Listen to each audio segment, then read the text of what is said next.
Good morning all. అందరికీ shalom. ఎలా ఉన్నారు? బాగున్నారా? మీరు బాగుండాలని మీకోసం నిత్యము ప్రభు సన్నిధిలో ప్రార్థన చేస్తున్నాను. ఈ ఉదయం సమాధానకరమైన ఆశీర్వాదపు వాక్యం మన పరిశుద్ధ గ్రంథము నుంచి యోబు గ్రంథము 22వ అధ్యాయము 21వ లేఖనము. చూడండి బిడ్డలారా, ఏమంటున్నాడో.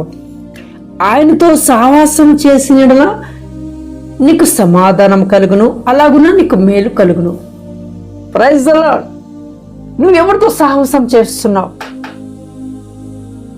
నువ్వు ఒకవేళ మేలును కోల్పోయావా, సమాధానం కోల్పోయావా? ఇక ప్రభు ఈరోజు వాగ్దానం చేస్తున్నాడు నీతో. ఏమని తెలుసా? నువ్వు అసమాధానముతుంటే నువ్వు ఆయనతో సావాసం చేస్తే ఖచ్చితంగా నిన్ను సమాధానముతో నింపుతాడు. ఎక్కడ దొరకదమ్మా సమాధానం, ఎక్కడ నెమ్మది దొరకదు, ఎక్కడ ఓదార్పు దొరకదు, ఎక్కడ నీ యొక్క టెన్షన్స్కి ఎక్కడ సమాధానం దొరకదు. కానీ ఒక దగ్గర దొరుకుతుంది, సమాధానకర్తకు యేసుక్రీస్తు దగ్గర మాత్రమే. ఆయనతో నువ్వు సాహసం చేస్తే ఉదయం లేచి నువ్వేమి చూడకుండా ఆ నిద్రలోంచి లేచి మోకరించి నీ బాహువుని నెత్రమును మూర్చుకొని నీ అంతరమేత్రము తెలిసి ఆకాశం వైపు రెండు చేతులు చాపి అగో తేజో మహిమతో నింపబడిన ఆ పరిశుద్ధాత్మ దేవుడు కనుక నువ్వు చూస్తూ సావాసం చేస్తే ప్రార్థనలో ఖచ్చితంగా నీకు తెలియకుండా ఒక ధైర్యం కలుగుతుంది, సమాధానం కలుగుతుంది, అలాగే నీకు మేలు కూడా కలుగుతుంది. ఈరోజు నీ సావాసం ఎవరితో? ఈ లోకంతో సావాసం చేస్తున్నావు, ఈ లోక ప్రజలతో సావాసం చేస్తున్నావు. వాళ్ళకి సమాధానం ఇవ్వరు బిడ్డ. కష్టం వచ్చినప్పుడు, బాధ కలిగినప్పుడు, దుఃఖముతో ఉన్నప్పుడు, భయముతో ఉన్నప్పుడు ఏ మనుషుల దగ్గరికి రాడు. ఏం కాదు అంటారు. కానీ తీర ఆ అపాయము దగ్గరికి రాగానే చేతులు ఎత్తేశారు. కానీ నువ్వు సహవాసం చేయగల దేవుడు, సమాధానకర్తకు అధిపతి అని యెహోవా వైపు తిరిగి గనక ఆయనతో నువ్వు సహవాసం గడిపితే ఏ అపాయమును గుడారం సమీపించని చేస్తాడు.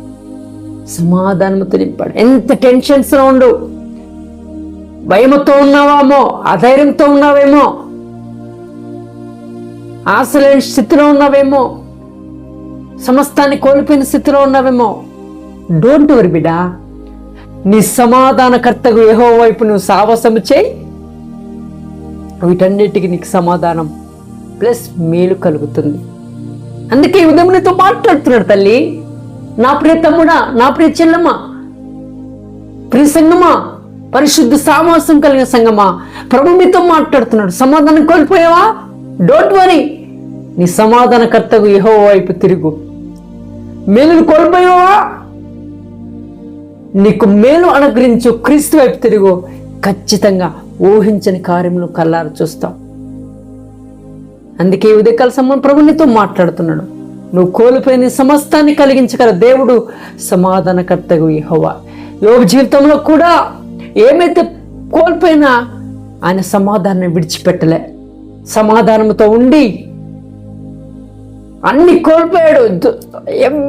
ఏమి లేదు, ఖాళీ, ఒంటరి. కట్టుకున్న భార్య కూడా తనను అర్థం చేసుకోలేదు. కానీ నన్ను ఎవరు అర్థం చేసుకోలేని అన్నట్టు ఉండలే. ఆయన సృష్టించి ఏర్పాటు చేసుకున్న సృష్టికర్త వైపు సావాసం కలిగి ఉన్నాడు. కోల్పోయిన రంగంతలుగా సమాధానం, మేలులు, ఆశీర్వాదములు పొందుకొని ఈరోజు లెక్కింపబడిన ఒక భక్తుడిగా మన కళ్ళెదుట ఉంది. కాబట్టి అటు రీతిగా నీవు కూడా దేవుడి దగ్గర నుంచి సమాధానం కోల్పోయావా, మేలు కోల్పోయావా?